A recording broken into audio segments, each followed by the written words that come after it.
જય શ્રી કૃષ્ણ મિત્રો, આજે અમે તમને જણાવીશું કે રવિવારના દિવસે શું ના ખાવું જોઈએ અને શાસ્ત્રોમાં આપેલા ભોજનના નિયમો વિશે જાણીશું. ભગવાન સૂર્યદેવ નવગ્રહના પ્રમુખ માનવામાં આવે છે. રવિવારનો દિવસ સૂર્યદેવની પૂજા માટે ખૂબ જ શુભ માનવામાં આવે છે.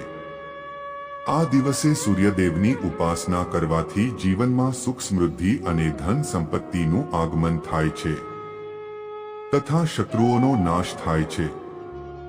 સવારના સમયે સૂર્યદેવની પૂજા કરીને સૂર્ય નમસ્કાર કરવા જોઈએ. આવું કરવાથી જીવનમાં ખુશીઓ આવે છે. પરંતુ શું તમે જાણો છો કે રવિવારના દિવસે અમુક ચીજોનું સેવન કરવાથી સૂર્યદેવ નારાજ થઈ જાય છે? તો ચાલો તમને અમારા આ વિડીયોમાં તે ચીજો વિશે જણાવીએ. હિન્દુ ધર્મ અનુસાર સૂર્યદેવ 7 ઘોડાના રથ ઉપર સવાર હોય છે. આ 7 ઘોડાને ઇન્દ્રધનુષ્યના 7 રંગો સાથે જોડવામાં આવે છે. વૈદિક જ્યોતિષ અનુસાર સૂર્યનો સ્વભાવ ગરમ હોય છે. જ્યોતિષ અનુસાર સૂર્ય આત્મા, ઈચ્છા શક્તિ, પ્રસિદ્ધિ, આંખો, સામાન્ય જીવન શક્તિ, સાહસ, રાજસત્તા, પિતા અને પરોપકારની વિશેષતા રાખે છે. મસૂરમાં પ્રોટીનની માત્રા વધારે હોય છે, જે માંસમાં મળતા પ્રોટીનથી પણ વધારે હોય છે. એટલા માટે તેને દેવભોગના રૂપમાં ચડાવવાની મનાઈ છે. મિત્રો, રવિવારના દિવસે લાલ ભાજી ખાવી અશુભ માનવામાં આવે છે, કારણ કે આ પ્રકારના મિશ્રિત અલ્પકાલીન બારમાસી છોડને વૈષ્ણવ ધર્મમાં મૃત્યુનું પ્રતીક માનવામાં આવે છે. જો કે લસણ બ્લડ પ્રેશરને સંતુલિત કરવા માટે ખૂબ જ સારું માનવામાં આવે છે, પરંતુ રવિવારના દિવસે તેનું સેવન કરવાથી બચવું જોઈએ, કારણ કે ધાર્મિક માન્યતાઓ અનુસાર લસણને અશુભ માનવામાં આવે છે. ત્યારબાદ માછલી પ્રોટીનનો એક સૌથી સારો સ્ત્રોત હોય છે. માછલી એક માંસાહારી ભોજન છે, એટલા માટે રવિવારના દિવસે તેને ખાવાથી બચવું જોઈએ. આ ઉપરાંત ડુંગળી સ્વાસ્થ્ય માટે ખૂબ જ સારી માનવામાં આવે છે, પરંતુ રવિવારના દિવસે તેનું સેવન કરવાથી સૂર્યદેવ ક્રોધિત થઈ જાય છે. શું છે તેની પાછળનું કારણ? ધાર્મિક કથાઓ અનુસાર ગોમેદ યજ્ઞમાં ગાયની બલિને એક અનુષ્ઠાન માનવામાં આવે છે. એક વખત એક ઋષિ ગોમેદ યજ્ઞ કરવાના હતા, જેમાં તેમણે એક ગાયને બલિ આપી. જો કે લાંબા સમયથી ઋષિ અને તેની પત્ની ફળ અને કંદમૂળ ઉપર જીવી રહ્યા હતા, તો તેની પત્નીથી ભૂખ સહન થઈ નહીં અને તેણે ભોજન બનાવવા માટે મૃત ગાયના શરીરના એક ટુકડાને કાપવાનો નિર્ણય કર્યો. જ્યારે ઋષિની પત્ની માંસની દુર્ગંધ સહન ન કરી શકી, તો તેણે તે ટુકડાને જંગલમાં ફેંકી દીધો. આ ટુકડો બાદમાં 2 હિસ્સામાં વહેંચાઈ ગયો. ત્યારબાદ સાંજના સમયે જ્યારે ઋષિએ ગાયને પુનર્જીવિત કરેલ, તો જંગલમાં ફેંકવામાં આવેલા ટુકડામાં જીવ આવી ગયો. જમીન ઉપર પડેલ માંસનો પહેલો હિસ્સો લસણમાં બદલી ગયો, જ્યારે બીજો હિસ્સો તળાવમાં પડીને માછલી બની ગયો. જમીન ઉપર લોહીના ટીપા લાલ મસૂર બની ગયા. ત્વચા ડુંગળીમાં બદલી ગઈ અને હાડકા લાલ ભાજીમાં બદલાઈ ગયા. એટલા માટે કહેવામાં આવે છે કે રવિવારના દિવસે આ ચીજો ખાવી અશુભ માનવામાં આવે છે. મિત્રો, ધર્મશાસ્ત્રો અનુસાર ભોજનના અમુક નિયમો પણ જાણી લઈએ. આપણે પોતાને સ્વસ્થ રાખવા માટે ઘણા બધા ઉપાય કરતા હોઈએ છીએ. ક્યારેક કસરત તો ક્યારેક ભોજનના નામ ઉપર નકામી વસ્તુઓનું સેવન પણ કરતા હોઈએ છીએ. પરંતુ શું તમે જાણો છો કે અમુક નિયમોનું પાલન કરીને આપણે પોતાને બીમારીઓથી દૂર રાખી શકીએ છીએ? હકીકતમાં આપણા સનાતન ધર્મમાં ભોજન સાથે જોડાયેલા અમુક નિયમો વિશે જણાવવામાં આવે છે. જો તેનું પાલન કરવામાં આવે તો વ્યક્તિને જીવનમાં ક્યારેય પણ કોઈ પણ પ્રકારનો રોગ થતો નથી. તો આખરે સનાતન ધર્મ અનુસાર ભોજન કરવા માટેનો યોગ્ય સમય શું છે? ચાલો આજે તમને તેના વિશે જણાવીશું. સૌથી પહેલા તો તમને જણાવી દઈએ કે આપણા ધર્મશાસ્ત્રમાં ભોજનની સાત્વિકતાને સૌથી વધારે મહત્વપૂર્ણ માનવામાં આવેલ છે. ભોજન તો શુદ્ધ હોવું જ જોઈએ, પરંતુ તેનાથી પણ વધારે શુદ્ધ વાયુ અને જળનું હોવું અનિવાર્ય છે.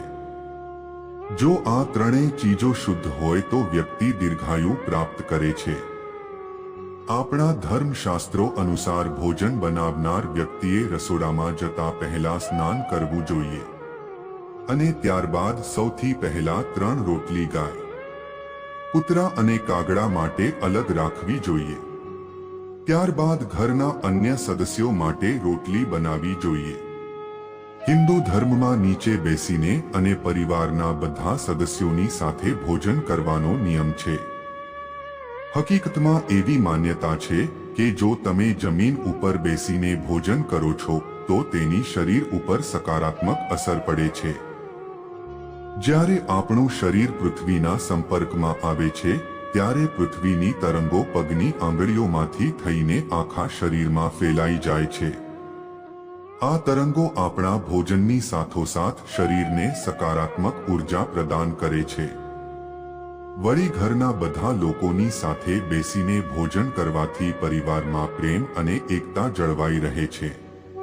શાસ્ત્રોમાં તે વાતનો પણ ઉલ્લેખ મળે છે કે વ્યક્તિ જ્યારે પણ ભોજન કરવા બેસે તો તે પહેલા 5 અંગ, 2 હાથ, 2 પગ અને 1 મુખને યોગ્ય રીતે ધોઈ લેવું. ત્યારબાદ ભોજન મંત્રનો ઉચ્ચારણ જરૂરથી કરવું જોઈએ.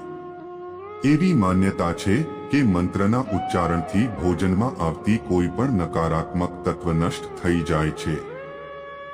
મંત્રનું ઉચ્ચારણ કર્યા બાદ વ્યક્તિએ ભોજનનો થોડો હિસ્સો પિતૃઓ માટે કાઢીને રાખી દેવો જોઈએ.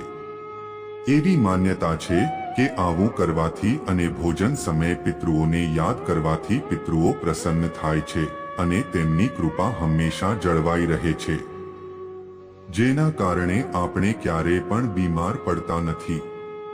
તો ચાલો હવે જાણી લઈએ કે શાસ્ત્રો અનુસાર ભોજન કરવાનો સાચો સમય શું છે. આપણા ધર્મશાસ્ત્રો અનુસાર દિવસમાં ફક્ત 2 વખત ભોજન સવારે અને સાંજે કરવાનું વિધાન છે. કારણ કે આપણા શરીરની પાચન ક્રિયા સૂર્યોદયથી 2 કલાક બાદ અને સૂર્યાસ્તથી 2.5 કલાક પહેલા સુધી સૌથી સારી હોય છે. જો તમે પણ રોગમુક્ત રહેવા માંગો છો તો હંમેશા સૂર્યોદયના 2 કલાક બાદ અને સૂર્યાસ્તના 2.5 કલાક પહેલા ભોજન કરી લો.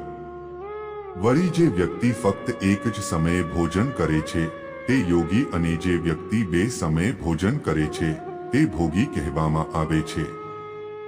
તે સિવાય જે વ્યક્તિ આખો દિવસ કંઈક ને કંઈક ખાતો રહે છે તે હંમેશા કોઈને કોઈ બીમારી અથવા સ્થૂળતાથી પીડિત નજર આવે છે. તેવામાં જો તમે પોતાને સ્વસ્થ અને દીર્ઘાયુ રાખવા માંગો છો તો આજથી જ 2 સમયે ભોજન કરવાનો શરૂ કરી દો. વળી આપણા શાસ્ત્રોમાં ભોજન કરવાની દિશાને પણ ખૂબ જ મહત્વપૂર્ણ માનવામાં આવેલ છે અને વાસ્તુશાસ્ત્ર અનુસાર ભોજન પૂર્વ અને ઉત્તર દિશા તરફ મુખ રાખીને કરવું જોઈએ. કારણ કે દક્ષિણ દિશા તરફ મુખ રાખીને કરવામાં આવેલું ભોજન પ્રેતને પ્રાપ્ત થાય છે. વળી પશ્ચિમ દિશા તરફ મુખ રાખીને કરવામાં આવેલું ભોજનથી શરીરમાં બીમારીઓની વૃદ્ધિ થાય છે. તે સિવાય ખુરશી અને પથારી ઉપર બેસીને અથવા તો હાથમાં રાખીને તથા તૂટેલા ફૂટેલા વાસણમાં ક્યારે પણ ભોજન કરવું જોઈએ નહીં. હકીકતમાં એવી માન્યતા છે કે આવું કરવાથી ભોજન આપણા શરીરને નહીં પરંતુ પ્રેત આત્માઓને પ્રાપ્ત થાય છે અને આવું કરવાથી આપણું શરીર રોગનું ઘર બની જાય છે. સાથોસાથ ક્યારેય પણ ભોજનની થાળીમાં એઠું છોડવું જોઈએ નહીં. કારણ કે બચી ગયેલું ભોજન કચરાપેટીમાં ફેંકવાથી માં અન્નપૂર્ણાનું અપમાન થાય છે. આપણા ધર્મશાસ્ત્રો અનુસાર ઈર્ષા, ભય, ક્રોધ, લોભ અને હીન ભાવનાથી કરવામાં આવેલું ભોજન ક્યારેય પણ પચતું નથી. એટલા માટે આ બધી ભાવનાઓથી દૂર રહીને આપણે ભોજન કરવું જોઈએ. તે સિવાય શાસ્ત્રોમાં ભોજન ગ્રહણ સાથે જોડાયેલી વધુ એક વાત જણાવવામાં આવેલી છે, જેના અનુસાર ભોજનની થાળીમાં ક્યારેય પણ એક સાથે 3 રોટલી રાખવી જોઈએ નહીં. જ્યોતિષશાસ્ત્ર અનુસાર 3 અંકને ખૂબ જ અશુભ માનવામાં આવે છે. એટલા માટે ભોજન કરતા સમયે ક્યારે પણ 3 રોટલી એકસાથે પીરસવી જોઈએ નહીં. કારણ કે આવું કરવાથી ભોજન ગ્રહણ કરનાર વ્યક્તિ ઉપર સંકટ આવે છે. તો મિત્રો, આ હતા ભોજન સાથે જોડાયેલા અમુક નિયમો, જેનું પાલન કરવાથી તમે પોતાને રોગમુક્ત અને દીર્ઘાયુ બનાવી શકો છો. તો મિત્રો, આ હતી આજની ધાર્મિક વાત. જો તમને વિડીયો પસંદ આવ્યો હોય તો લાઈક કરજો, શેર કરજો અને ચેનલને સબસ્ક્રાઇબ કરજો. જય શ્રી કૃષ્ણ.